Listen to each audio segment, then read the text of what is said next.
themarshallman.com. Okay, Howard, I have another question, but this one is quite controversial. Okay, so many people are talking about semen retention as a tool to develop and increase their internal martial arts skill. What is your opinion about the whole concept of semen retention and abstaining from sexual activities so that one can develop authentic internal skills? No, this is a stupid idea, you know, a stupid idea. Um, Do you think by engaging in those practices that would benefit you more than someone that is not restraining themselves from such things? I mean, what is your opinion? Do you think it would benefit someone or do you think it's detrimental? it is not healthy. Okay, um, it's evolved from not only Taoists, you know, some of the spiritual sects they or ascetic practice they encourage this. Um, it's a misinterpretation. Okay, and the whole idea to refrain from sex or to fast yourself, it's metaphorically that's I would say metaphorically it's correct, but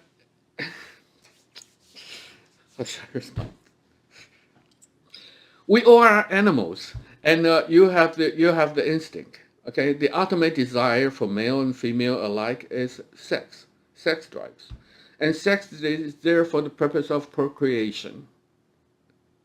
Yeah, but Yes. this embedded sexual drive is not for you as an individual. All right, it is designed by this universal consciousness so that it can keep on, because this human body as a vehicle. Uh, there's a duration of service.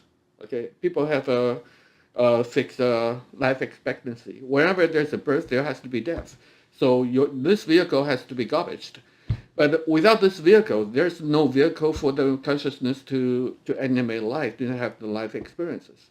But it's the conscious presence, it's a universal consciousness that enjoys this manifestation so much that's why he designed, encoded this message in your DNAs. Okay, you have to procreate, all right, to give me more bodies so that I can enjoy this universal show, you know, from generation to generations. It is not of the individual. So if you practice to retain your semen, basically you're fighting against this embedded natural inclinations in you, and it is not healthy.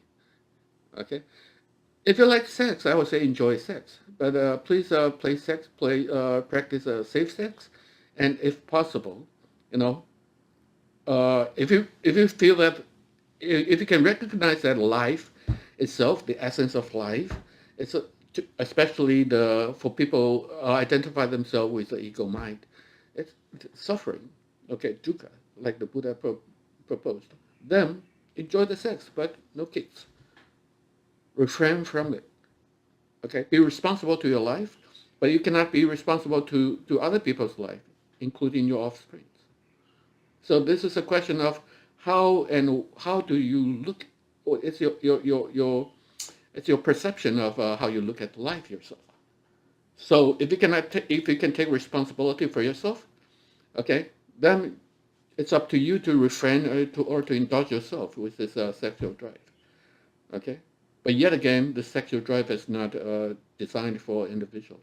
It's part of the universal scheme for the universal conscious presence.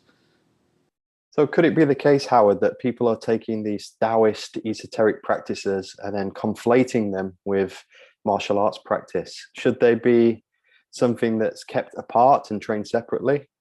Or is there a reason that they are being combined and conflated? It's a misunderstanding. Internal martial arts is a, you see, the one who really starts from this separation of internal external is perhaps the Sun Wukong about 150 years ago in China, you know. So actually, intrinsically, there's no such thing called internal and external separation. All it's in the state of oneness. Whatsoever has to happen will happen. Okay, it's not up for you to decide, as if it is being coded by this universal consciousness in you. You know. Okay, and but prior to Sun Lutang, the ancient Chinese people didn't really argue or debate so very much about internal and external. So it's more of the contemporary mental speculation. You see, but the word it is more on the say landscape of the historical evolution of a Taoist alchemist. They do have this conception to refrain yourself from the indulgence of this indulgence of say desires, wants. Okay, so once the animation is in process, and if everybody starts from the mind, so how can you trace yourself back to the source from inside of you? You don't want to be carried away by this internal desires and wants, because that'll be in separation. Okay, okay. The Taoist picture is this: once the body, the primal energy is infused into the body, it's called entrapment. Okay, life begins with the animated body sentience in you.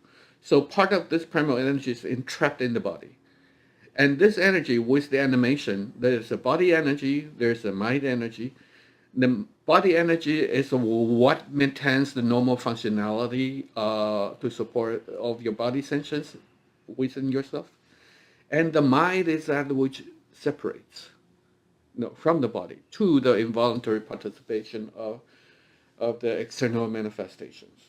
Okay, so this is a primordial, separation.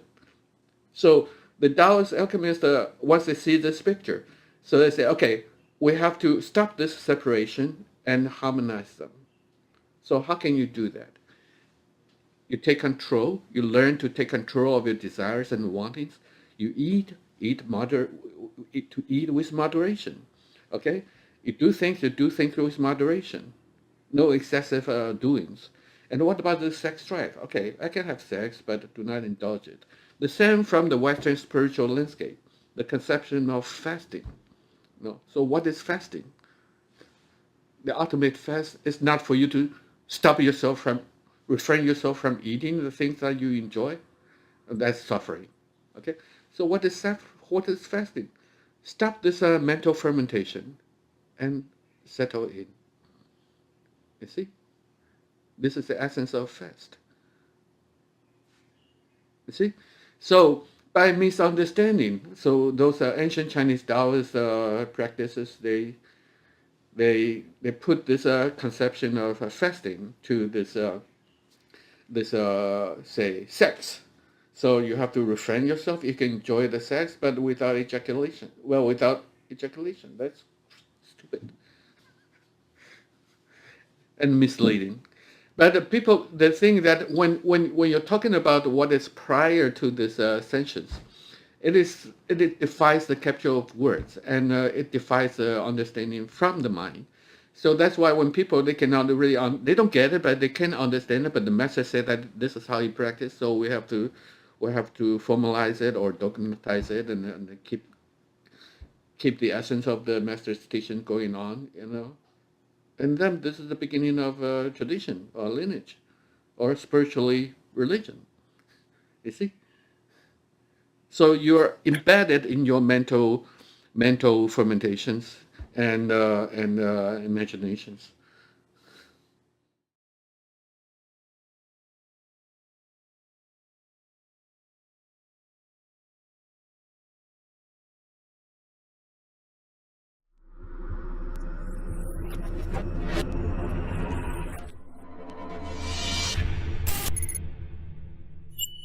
TheMarshallMan.com